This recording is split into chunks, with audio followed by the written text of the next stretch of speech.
Uno de los libros de la Biblia, o más bien dicho una carta escrita por el apóstol Pablo que habla por excelencia de la unidad en Cristo, es la carta a los Efesios. Vamos a estudiar en esta lección, la número 4 de nuestra temporada, aquella unidad en Cristo. ¿Cuáles son las claves? Ya que en cada uno de los capítulos de esta hermosa carta, el apóstol Pablo está hablando para una iglesia que tiene desafíos, que tiene problemas, pero que perfectamente la unidad es el antídoto para enfrentar los desafíos de aquella vida y también para nosotros hoy en día. Bienvenidos a Lecciones de la Biblia.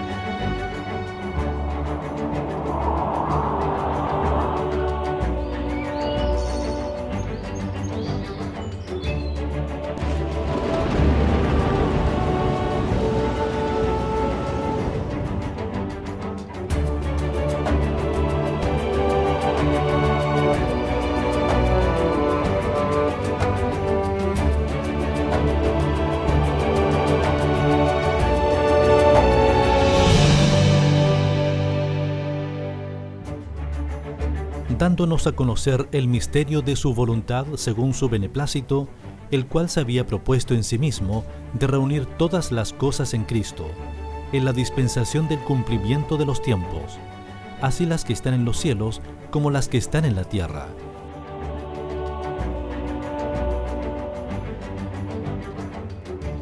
Al dar inicio a este programa queremos darles muchas gracias por ser parte de Lecciones de la Biblia. Sabemos que hay muchas personas que nos están escribiendo en redes sociales, en la plataforma digital de YouTube, y también queremos extender un cariñoso saludo a nuestros amigos que nos ven, por supuesto a través de la señal de Nuevo Tiempo, el canal de la esperanza. Unidad en Cristo. ¿Cuáles son las claves para lograr esta unidad?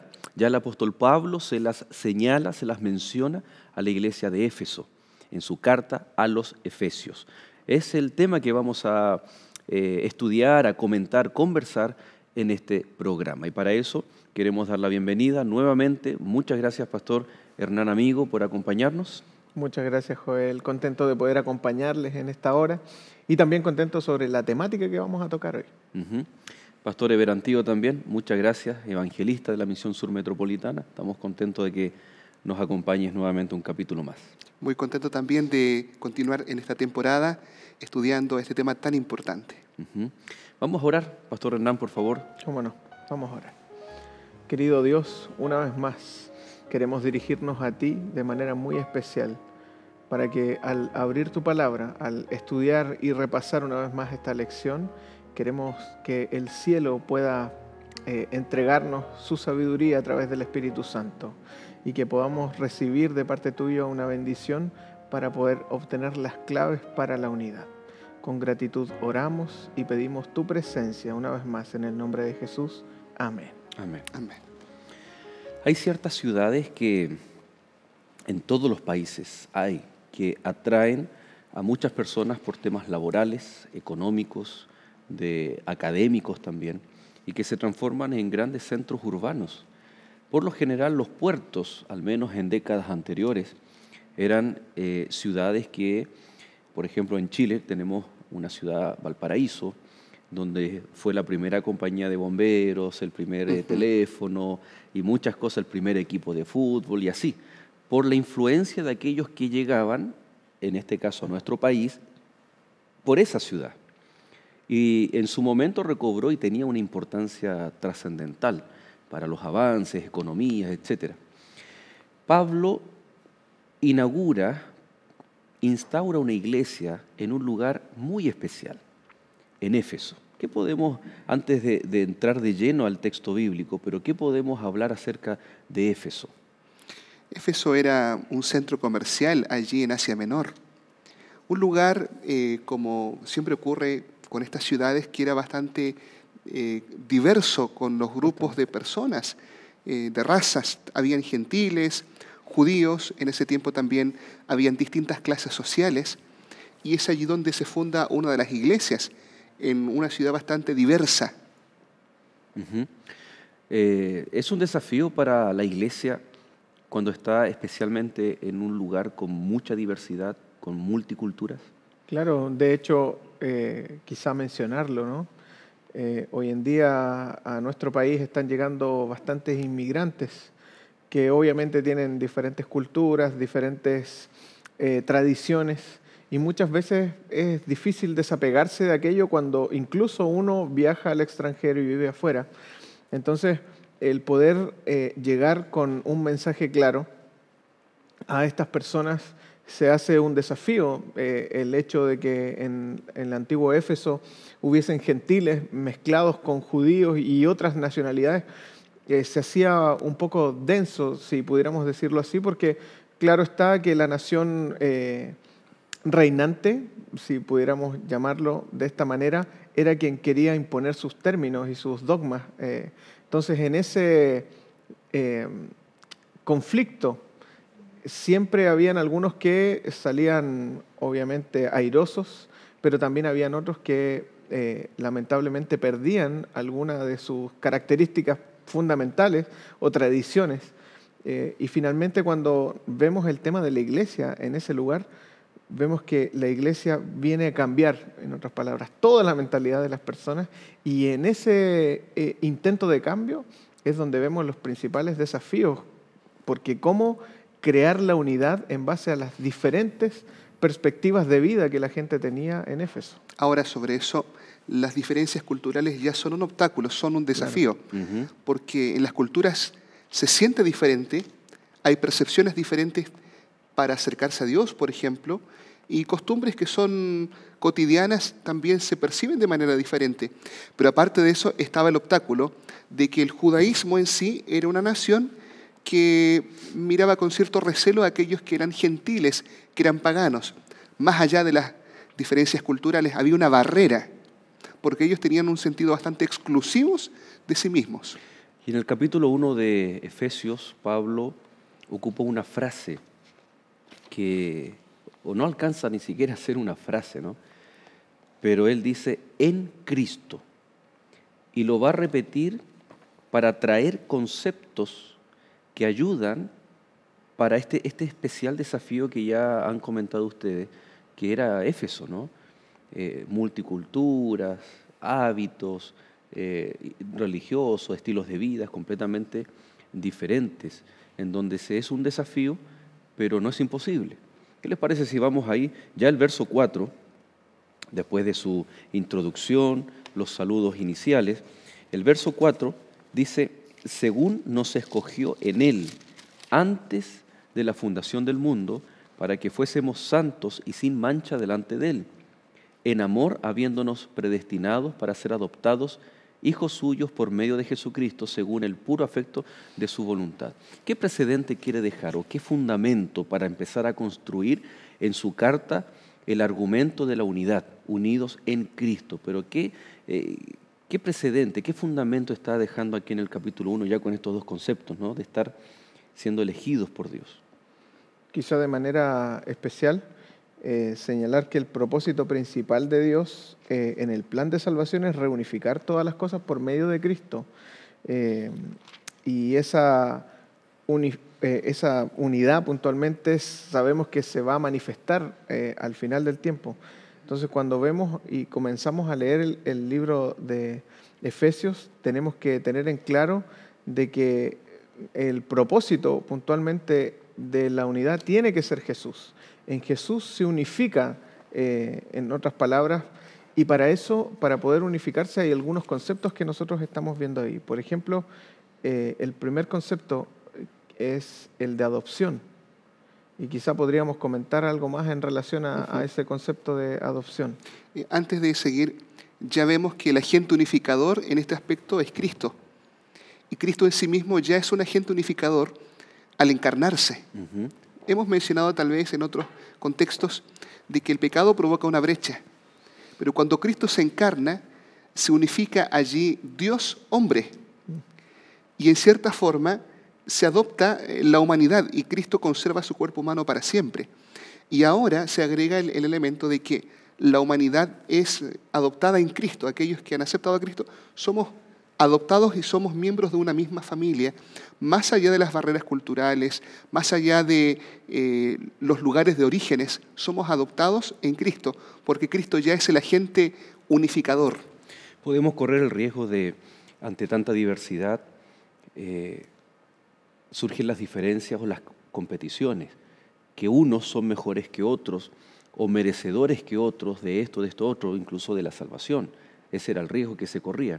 Y cuando en el verso 4 Pablo comienza diciendo, en Él somos escogidos, está fundamentando y diciendo aquí, todos somos iguales, independiente de nuestras diferencias, ¿no? Interesante el pensamiento del apóstol que comienza con esta frase, en Él, no es en ti, no es por lo que tú tienes, no es por lo que tú haces, sino es por lo que Él ha hecho, por lo que Él es y cómo nos considera, y todas estas bendiciones que Él, así se llaman, ¿no? Bendiciones que en Cristo nosotros podemos optar. Una de ellas, ser elegidos, ser adoptados, como Hernán decía. Ahora, ¿qué otras bendiciones más aparecen ahí en el capítulo 1, ¿no? Y ya que se mencionó la adopción, ¿a qué se refiere aquello también?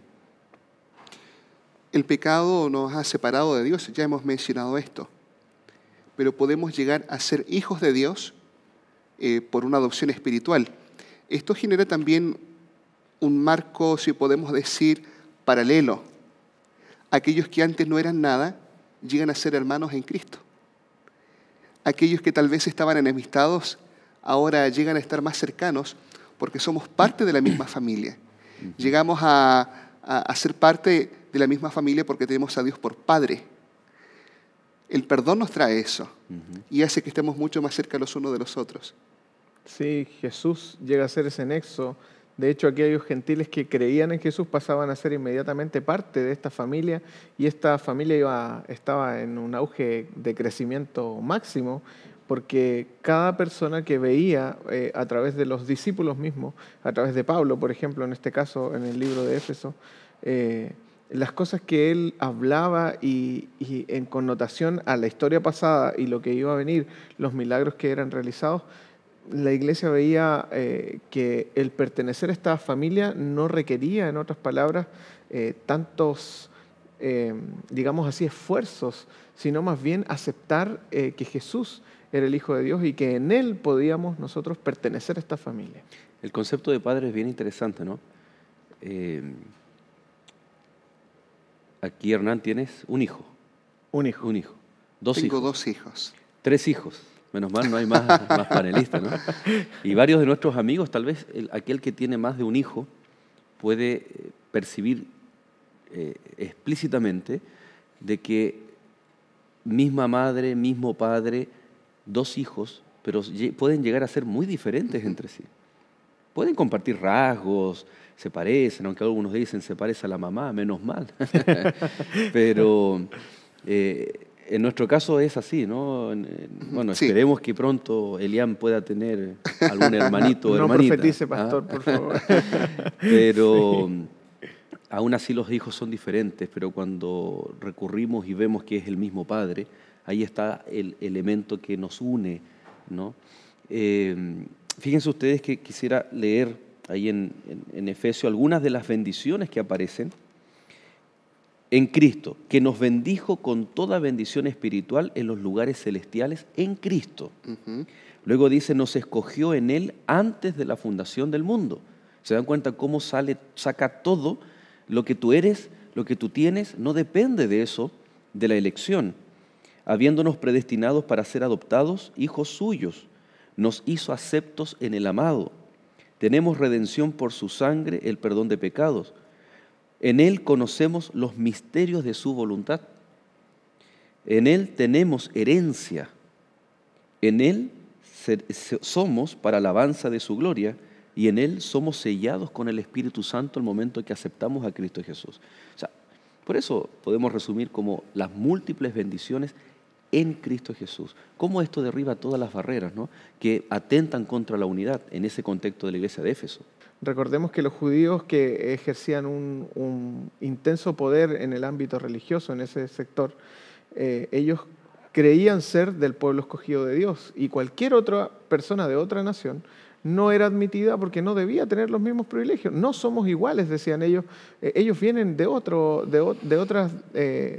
país, de otro lugar. Y resulta que Jesús en Cristo les da la posibilidad de tener los mismos privilegios y las mismas responsabilidades también a aquellos que eran externos, en otras palabras, al pueblo de Dios. La palabra de Dios allí en Hechos capítulo 21, versículo 29, menciona un episodio cuando se acusa a Pablo por hacer entrar allá a un gentil, a Trófimo, a un lugar donde no estaba reservado para ellos, porque era exclusivamente para judíos. Los judíos se enorgullecían de ser descendientes de Abraham. Este era un gentil. Claro, tal vez creía en Cristo, pero era un gentil, no tenía un linaje de élite como tenían ellos. No era un descendiente de Abraham según la sangre. Entonces, habían barreras físicas, más allá de todas las barreras sociales y religiosas que ellos tenían. Ahora, ¿cómo se derriba ese muro? ¿Cómo Pablo presenta de qué forma podemos tomar el martillo, el cincel y echar abajo todos estos muros que pueden ser preconceptos étnicos, religiosos? Es decir, lo que ocurría en Éfeso perfectamente puede estar ocurriendo hoy en día, ¿no? Podemos vivir en un mundo moderno, en una edad con mucha tecnología, pero aún así las etnias, las razas, la condición social, religiosa, son claramente o pueden llegar a ser barreras. Una de las cosas que era muy connotada en antaño y uno de los argumentos que erigían los judíos era el concepto de la circuncisión. Entonces ellos decían, no, ellos no pertenecen porque no están circuncidados. Entonces venían algunos con el mensaje de que debían circuncidarse si querían pertenecer realmente al pueblo de Dios. Entendemos que Jesús en algún momento lo explica, Pablo también lo señala y dice que habla acerca de una circuncisión del corazón. Y finalmente, en relación a su actuar, en relación al concepto puntualmente de cristianismo ya, podemos ver nosotros que hay tantas diferencias, pero también hay algunos puntos que son comunes en general en las personas. Y lo que más llama la atención es que Pablo, y tú lo mencionabas, Joel, que menciona en Cristo, y en Cristo finalmente todas aquellas diferencias que eran catalizadoras, barreras, ¿verdad? muros. Exacto, se derriban. En Cristo finalmente nosotros encontramos esa clave para la unidad y dentro de Éfeso, que era un tema cosmopolita, termina siendo Cristo, pero hay algo que quizás sería bueno señalar. Dentro de esta ciudad habían algunas personas que no querían, en otras palabras, aceptar el hecho de que Cristo fuese quien unía a ambas naciones o a diferentes naciones en un propósito. Y quizá tenía que ver con lo que señalaba, el ser humano finalmente es el que coloca esos muros, esas divisiones por muchas veces ese individualismo o el ser exclusivista y decir no, para todos. Hoy en día, por ejemplo, nosotros podemos ver en múltiples aspectos esto. De hecho, existen lugares donde las personas pueden solamente con un acceso VIP entrar y no está para todos. Parte de la cultura. Exacto. Se da en diversos ejemplos. Antes de ir al corte, me gustaría leer el capítulo 2, verso 13. Y va a ser la introducción para el siguiente bloque que dice: pero ahora en Cristo Jesús, vosotros que en otro tiempo estabais lejos, habiendo sido hechos cercanos por la sangre de Cristo. ¿Dónde se materializó esto? ¿Cómo las personas ahora son o pueden tener acceso directo, son traídas a Cristo Jesús? No se separe, vamos a hacer un corte y luego continuamos en el siguiente bloque de lecciones de la Biblia.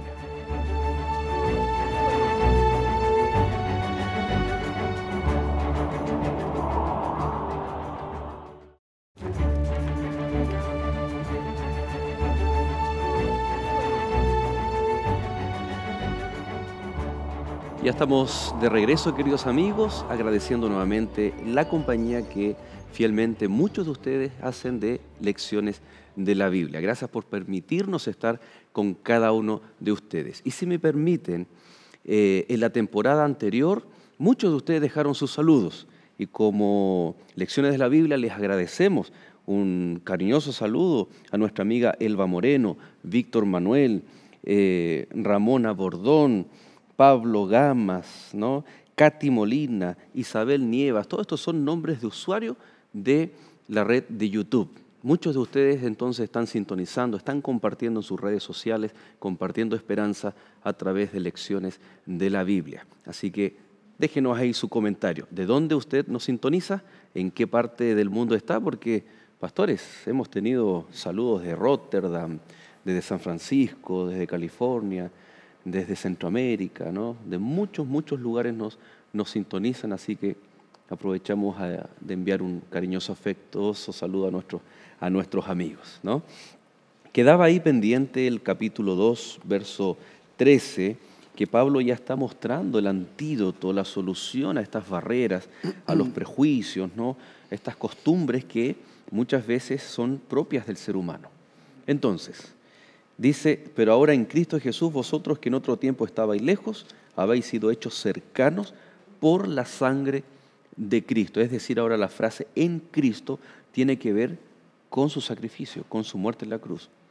Juan el Bautista, en su momento, cuando todavía no se comprendía claramente esto, de una salvación extensa para toda la humanidad, cuando presencia el Señor Jesús aquel día junto al río, lo proclama y dice, he aquí el Cordero de Dios que quita el pecado del mundo. Es una frase que estamos acostumbrados a escuchar, aquellos que estamos vinculados con la palabra de Dios. Pero sin duda alguna tiene que haber sido bastante sorprendente para ellos que el Cordero de Dios venía no exclusivamente para el pueblo judío, sino para dar su vida por todo el mundo.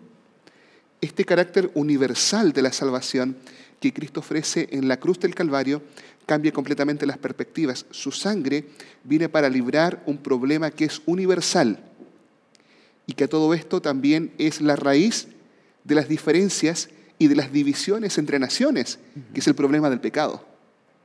La solución de Cristo en la cruz elimina estas barreras. Al mirar hacia el futuro, Pablo lo dice, no es solamente el pasado, también es el futuro. Ese futuro glorioso a nosotros también nos hace estar unidos, nos hace romper o derribar barreras, y está expresado en el verso 19 del capítulo 2, donde dice así que ya no sois extranjeros ni advenedizos, sino conciudadanos de los santos. O sea, está hablando de una patria celestial, el reino de los cielos. Y luego agrega, y miembros de la familia de Dios. Es decir, es como que físicamente vamos a ser, o somos ya, herederos del reino de los cielos, nuestra patria celestial. Pero en esta tierra no somos advenedizos, no estamos aislados, sino que pertenecemos a la familia de Dios que va a ocupar, cuando venga Cristo por segunda vez, el reino de los cielos. Eso debiera impactarnos hoy día, aquí, en el presente. Porque aunque todavía no estamos allá, todavía no estamos en el reino de los cielos, ya somos ciudadanos de aquella realidad. Por lo tanto, debemos comenzar a vivir ya acá en la tierra como ciudadanos del reino de los cielos. Claro. Y eso se debe reflejar en las relaciones sociales que tenemos unos con otros. Claro. Porque como Hernán, yo te voy a contar un secreto, Hernán. A mí no me cae bien el pastor Ever. No me cae bien, no puedo. ¿Y cómo yo pretendo estar en el reino de los cielos o vivir o desear vivir y ser parte de la familia de Dios si en esta tierra no puedo convivir y ser más que una convivencia? Y Pablo lo dice, una familia, en donde efectivamente puede que tengamos, no digo que sea verdad, pastor, no te asustes, pero estaba creyendo que era así. Puede que incluso dentro de la misma iglesia, pastor, hermano o hermanos, pero somos una familia. Y lo importante es que en el concepto de unidad está la restauración, la reconciliación, que es un ministerio que el Señor también nos da y que lo vamos a ver en otra lección, y el perdón, la reconciliación, la restauración. No somos perfectos, pero sí es como una familia. Justamente, y sabes que me trae mucho a la mente este ejemplo, ¿verdad?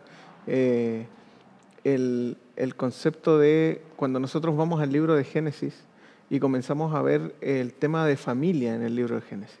Si ustedes se dan cuenta, y nuestros amigos seguramente también han leído el libro de Génesis, se van a dar cuenta que hay muchas diferencias entre familias. Un hermano que mata a otro, unos hermanos que se ponen de acuerdo para vender al menor. Y finalmente uno ve que dentro de todo, al final de la historia, todo esto termina en un perdón, en una restauración.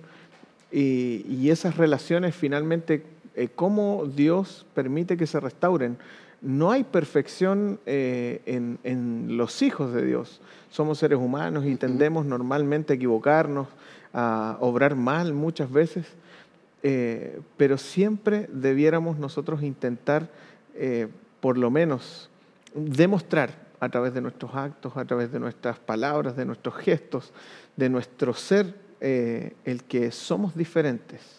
Y ese llamado a ser diferentes es el que está haciendo Pablo y comienza a realizarlo. Ustedes pueden ver desde el capítulo 4, comienza a hablar acerca de qué significa realmente el ser cristiano, el tener a la cruz delante, en otras palabras, a ese concepto de cristianismo envuelve no solamente el creer en Jesús, sino que conlleva otras responsabilidades. No es solo en un plano teórico, sino también práctico. Justamente. Ahora, ya que mencionas el capítulo 4, vamos allí. El capítulo 4, dicho de paso, termina el capítulo 2 con ejemplos prácticos, ¿no? Un cuerpo, un edificio, somos todos parte de, diferentes como un cuerpo, pero, y que retoma esa misma idea después en el capítulo 4. No quiero avanzar sin antes leer el verso 1, no estaba en pauta, ¿no? Pero es maravilloso porque dice, yo pues, preso en el Señor, os ruego que andéis como es digno de la vocación con que fuisteis llamados. Alguien preso debería decir, os ruego que me vengan a ver, os ruego que me presten atención, os ruego que me falta esto. Y así como la semana pasada veíamos que Jesús, a pesar de su sufrimiento intenso que iba a vivir producto del pecado, no de la incertidumbre, sino del pecado que iba a cargar, no a vivir, a cargar, de la misma forma Él ora por otros. Y aquí Pablo está pendiente de su iglesia y preocupado de una tremenda situación que amenaza el propósito de la iglesia. Verso 2, con toda humildad y mansedumbre, soportándoos con paciencia los unos a los otros en amor, solícitos en guardar la unidad del Espíritu en el vínculo de la paz. Vamos a hacer una pausa, da ganas de leer todo, ¿no? Porque está hablando de lo mismo. Pero él les dice en primer lugar, sopórtense. Esta palabra se puede interpretar al menos de dos maneras, ¿no? Una de un aspecto negativo. Ya, lo voy a soportar. ¿A qué se refiere Pablo cuando dice sopórtense los unos a los otros? Puede tener dos sentidos, como tú dices, Pastor Joel, el soportar o aguantar a tal vez a alguna persona que no es de mi agrado o algunas actitudes.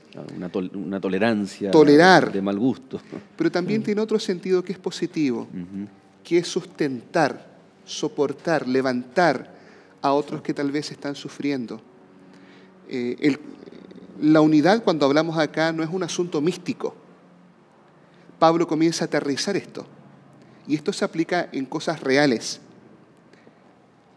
Cuando dice con toda humildad, mansedumbre, soportándoos, procurando mantener la unidad, está hablando de que no es un asunto que está solamente allá en el mundo de las ideas, sino que exige compromiso, donde en el día a día muchas veces igual debemos ceder, donde debemos comprender que no todos tal vez vamos a pensar de la misma forma, pero llego a comprender que Él es mi hermano y más allá de algunas diferencias, seguimos siendo hermanos en Cristo. Claro. Y que tal vez cuando esté con alguna dificultad voy a tener que estar allí para levantarle, para sustentarle.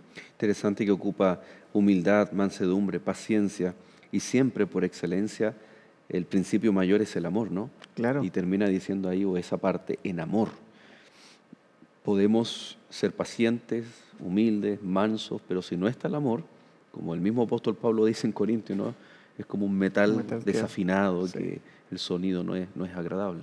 Y ¿sabes qué? Me hace esto mucho pensar a todas las veces que Jesús señaló ya en la oración. Podemos ver Mateo 6 ahí cuando Él dice que nosotros debemos perdonar así como Él nos perdona.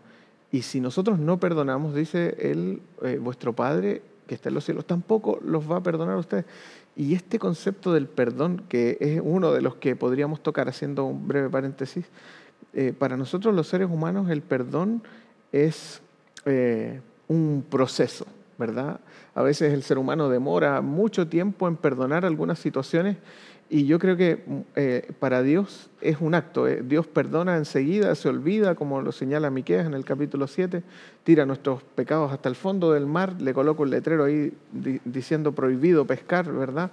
Nunca más se acuerda de nada nuestro, pero para nosotros los seres humanos es tan difícil el volver a confiar, el volver a restaurar esas relaciones, y cuando Pablo está señalando estos conceptos de la unidad, él se está refiriendo a que a pesar de esas diferencias o dificultades que existan, podamos volver a ser como antes. Y por eso te mencionaba puntualmente el libro de Génesis, porque nosotros vemos a un José, por ejemplo,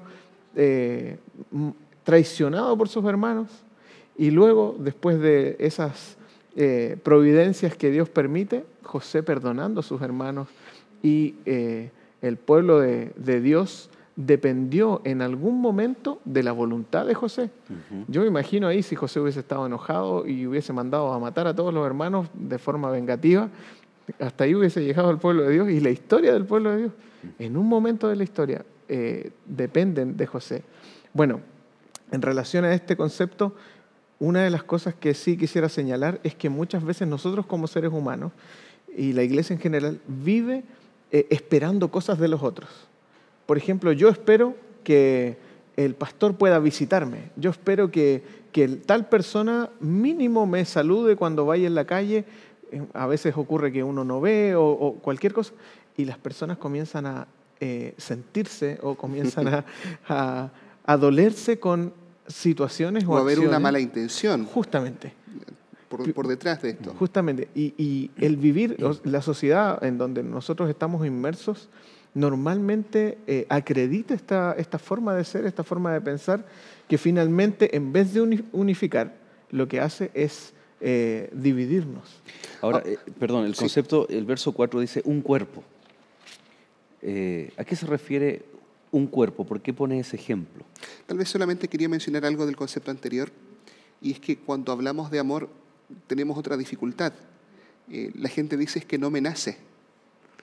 Esperan que nazca alguna emoción o algún sentimiento, y finalmente entendemos nosotros que el amor y el perdón, el amor es un principio activo. Que se manifiesta a través de las emociones. Y contiene emociones sin duda alguna, claro, igual, pero es una decisión. Correcto. Es una decisión consciente, decidimos avanzar. La pregunta, ¿cómo era, pastor? Si la puedo repetir. Pablo ahí en el verso 4 dice, un cuerpo y un espíritu como fuisteis también llamados en una misma esperanza de vuestra vocación. Él está hablando de una iglesia diversa, pero que el mejor ejemplo tal vez es un cuerpo. El cuerpo es un símbolo bastante bueno para representar a la iglesia. Hay distintos miembros, pero yo no me imagino a una persona con este lado golpeando su rostro. Habría algo errado allí.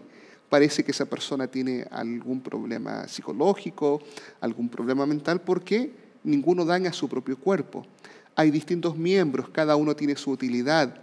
Hay algunos más visibles, otros no tan visibles. De repente uno puede pensar, el dedo meñique no tiene mucha utilidad, pero en realidad tiene una función, y vaya que cuando tal vez alguno se fractura, algún huesito del dedo lo siente. Somos parte de un cuerpo, y como esto debemos cuidarnos mutuamente. Pero esto nos da un sentido de comunidad. Sí. Tenemos una experiencia similar. Las experiencias hacen que las personas puedan estar mucho más juntas. Acá en Chile vivimos hace algunos años atrás un fuerte terremoto. Las experiencias fuertes hacen que podamos estar un poco más cerca. Correcto. Ahora Pablo dice, y lo mencionamos, no solamente dice, un Señor, una fe, un bautismo.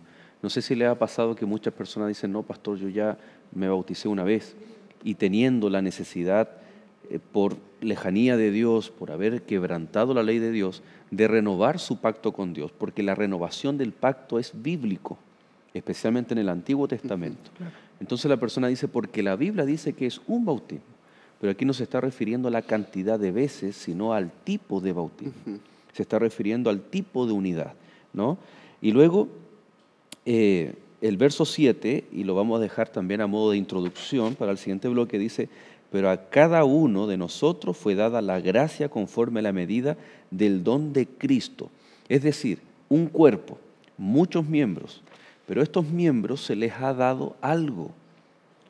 Y es el Espíritu Santo el que da dones espirituales. Y vamos a dejar las preguntas planteadas. ¿Todos los dones son iguales? ¿Hay uno más importante que otro? ¿O hay más importantes que otros? Etcétera, ¿no? Entonces, ¿será que al decir, uy, que canta bonito aquí el hermano, y yo envidio y se causa...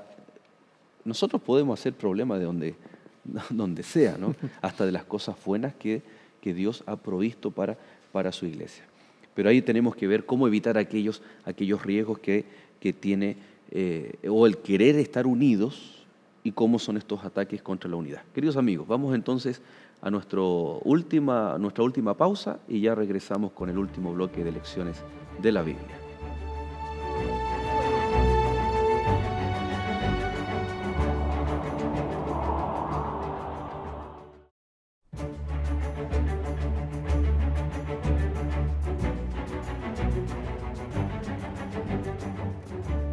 Hoy en día es fácil ver familias destruidas por problemáticas como el alcoholismo, la drogadicción, la infidelidad, entre otros temas. Seguramente si en nuestra sociedad hubiesen más familias felices, seríamos un mundo mucho mejor. Es por eso que la Escuela Bíblica de la Red Nuevo Tiempo ha preparado para ti este lindo material. Se trata de la revista Familia Feliz. En él encontrarás la solución para tener un hogar de esperanza. Para solicitarlo, solo debes llamarnos a los teléfonos que aparecen en pantalla o también puedes escribirnos a nuestro correo electrónico esperanza@nuevotiempo.org y solicitar gratuitamente este material. ¡Te esperamos! Ya regresando a nuestro último bloque, recordándole a usted que puede pedir a través de esperanza@nuevotiempo.org o el número telefónico gratuito que usted vio en pantalla correspondiente a su país, los lindos materiales que Lecciones de la Biblia ofrece para usted por medio de Escuela Bíblica. Así que llámenos, póngase en contacto, que son materiales para seguir profundizando el estudio de la Biblia. De hecho, son guías para estudiar la Biblia. No es algo que no sea ajeno y propio de la palabra de Dios. Quedamos en el capítulo 4 del libro o la carta más bien dicho, ¿no?, de Pablo a los Efesios, en donde es explícita la unidad, el llamado a la unidad. Y hay algo que el Espíritu Santo hace durante esta temporada. Vamos a estar hablando del rol clave del Espíritu Santo. Vamos a volver a la iglesia primitiva, cómo el Espíritu Santo fue guiando muchos procesos, etc. Pero aquí es algo muy especial que se da incluso hasta hoy en día. Verso 11. Y él mismo constituyó a unos apóstoles, a otros profetas, a otros evangelistas, a otros pastores y maestros, a fin de perfeccionar a los santos para la obra del ministerio, para la edificación del cuerpo de Cristo. El Espíritu Santo otorgando dones espirituales para la iglesia. ¿Cómo estos contribuyen a la unidad? Puede ser cuando no se comprenden bien los dones espirituales o se mal utilizan, atentar directamente contra la unidad. La salvación es ofrecida por el Señor para todos, sin distinción. Sin embargo, dentro de esta comunidad de personas que han aceptado a Cristo, que están en Cristo, el Espíritu Santo, por la voluntad y decisión propia, como una persona de la divinidad, Él decide qué dones otorgar a sus hijos. Dones que tienen un propósito, que en primer lugar no son para gloria personal, sino que deben contribuir a la edificación del cuerpo de Cristo y también a la propagación del cumplimiento de la misión, que es poder llevar buenas nuevas de salvación. Frente a esto, creemos que no hay dones superiores. Tal vez hay dones que son un poco más visibles que otros, pero cuando miramos en su conjunto, son importantes cada uno de ellos. Lo veo tal vez en un hecho, y aunque no son dones, en funciones.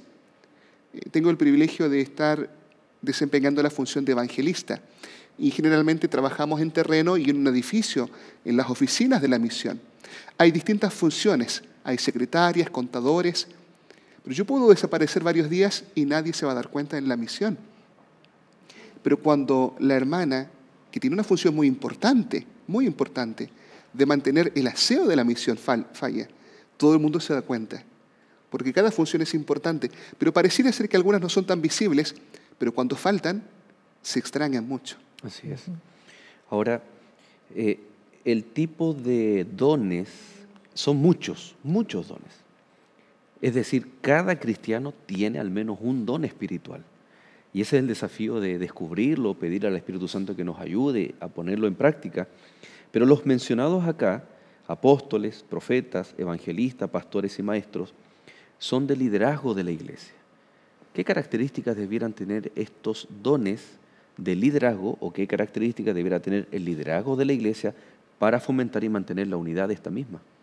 De hecho, Pablo menciona una lista de dones en relación a la responsabilidad que le es dada puntualmente a estos líderes de la iglesia.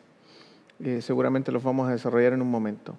Y debemos tener muy en claro de que esto no es que Dios quiera hacer una diferenciación en tipos de cristianos. Unos son aquí y otros son acá, sino más bien, como señalaba el pastor Eber, todos somos importantes y en cierto modo podríamos decir que todos somos pastores o siervos de Cristo. El servicio finalmente pasa a ser el eje articulador de cada uno de estos dones o de estas responsabilidades puntualmente. El servicio a la edificación del cuerpo de Cristo, que es lo que señala Pablo. Ahora, hay personas que dicen que la organización de la iglesia, la estructura organizativa de la iglesia, no es bíblica, pero si pensamos aquí, Pablo está citando dones espirituales que tienen que ver con liderazgo. Y el liderazgo requiere también la parte organizativa, o si no, tiene un impacto o una onda expansiva muy pequeña, no trasciende.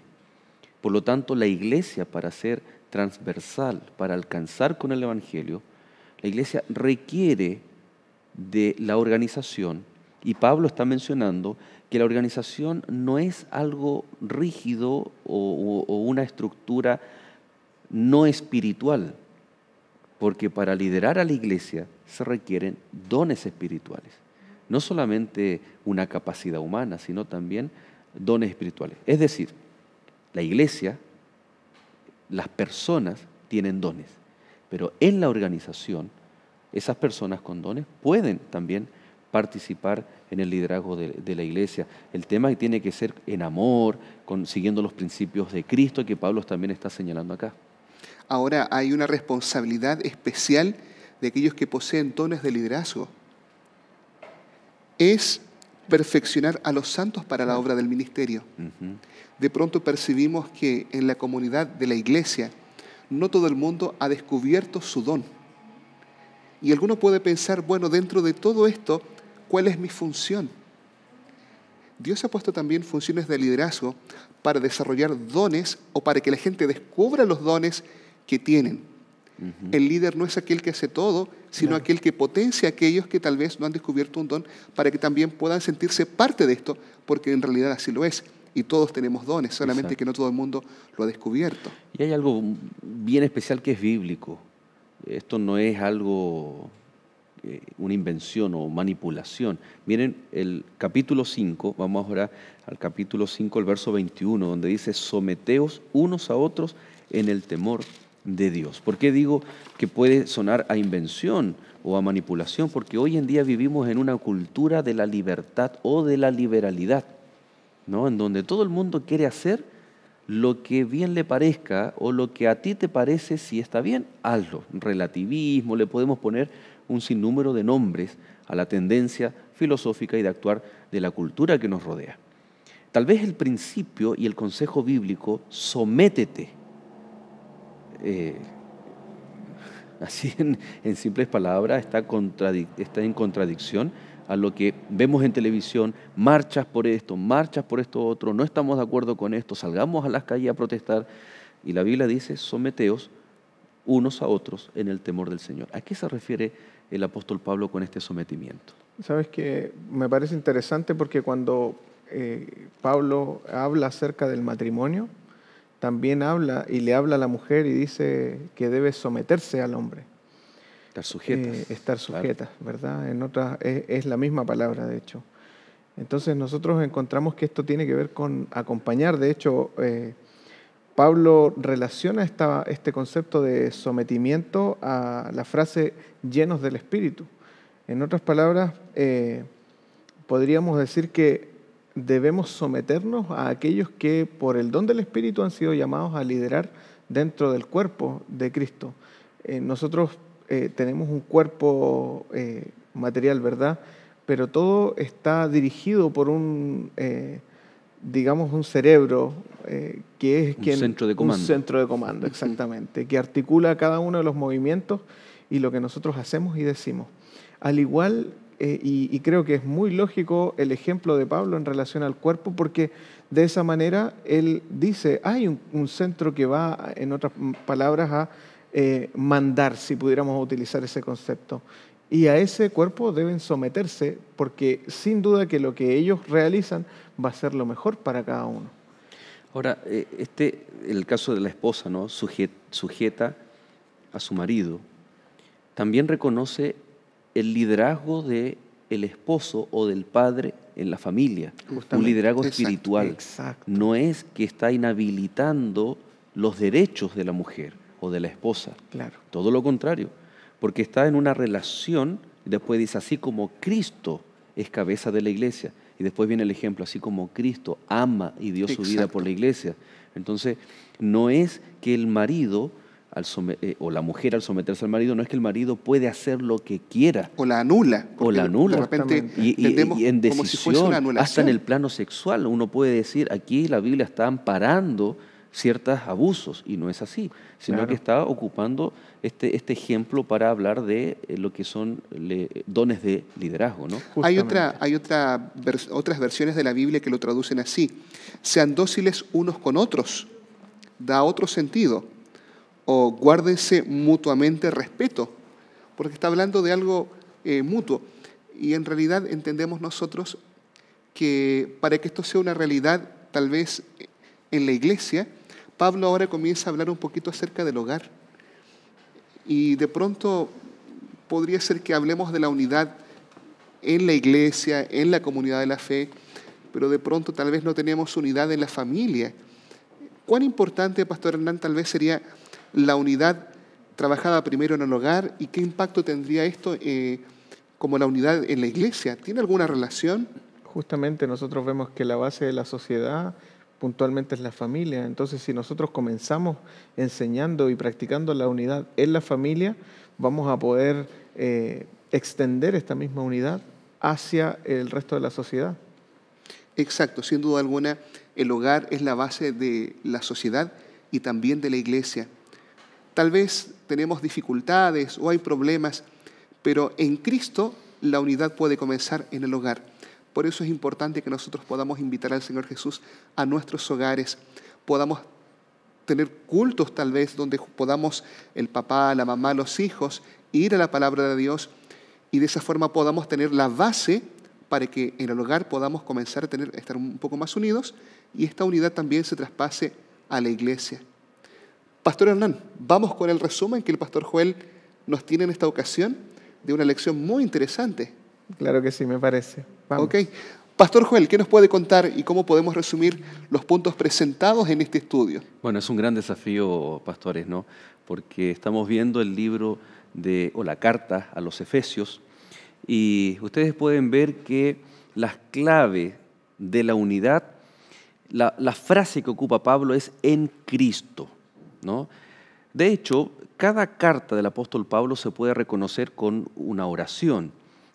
Filipenses, por ejemplo, es el gozo en Cristo, y Efesios es la unidad en Cristo.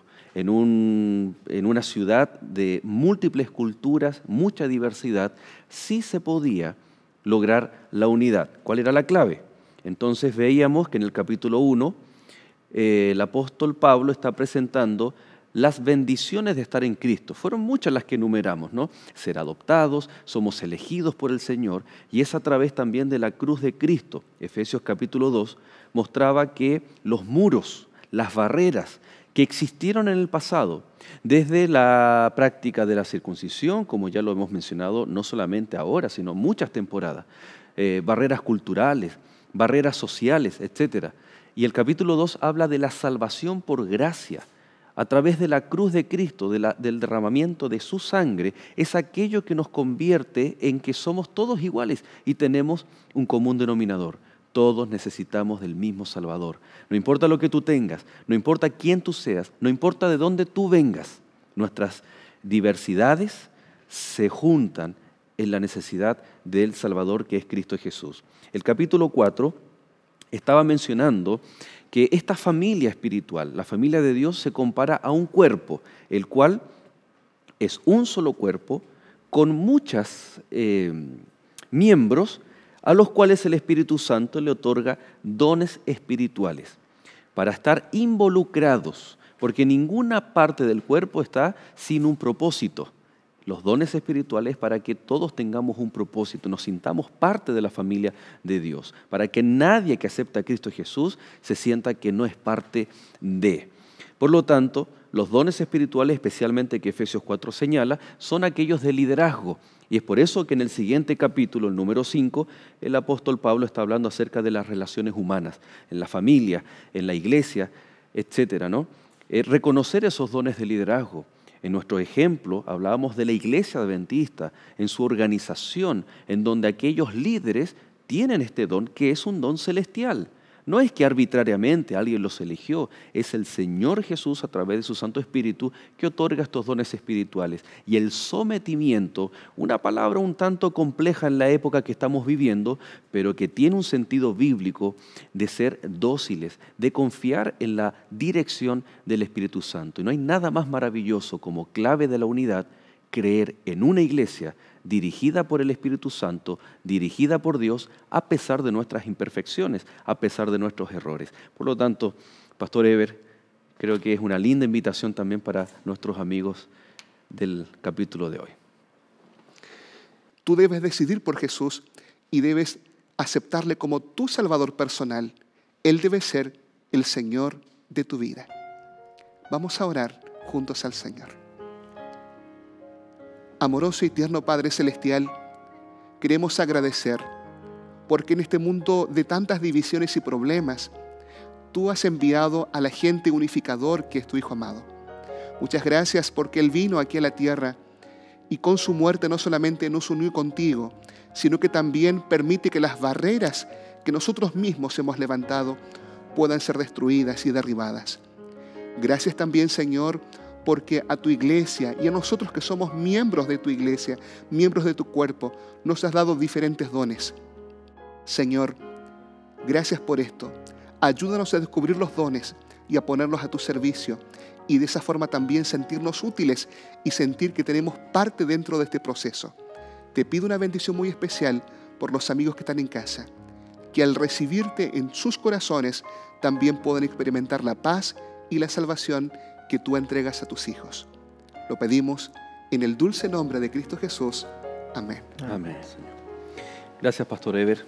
Nos vemos en el siguiente capítulo, ¿no? Gracias, Pastor Joel. Pastor Hernán, muchas gracias por su compañía. Extienda un cariñoso saludo a sus iglesias, su distrito acá en Santiago, a su familia también, y que el Señor bendiga grandemente tu ministerio. Muchas gracias una vez más por la invitación y espero nuevamente volver a acompañarlos en alguna otra oportunidad. Así será. Y queridos amigos, muchas gracias, un fuerte abrazo, que Dios te bendiga y nos veremos muy pronto en un nuevo capítulo de Lecciones de la Biblia. Y recuerda, permanece en sintonía de Canal Nuevo Tiempo, el canal de la esperanza.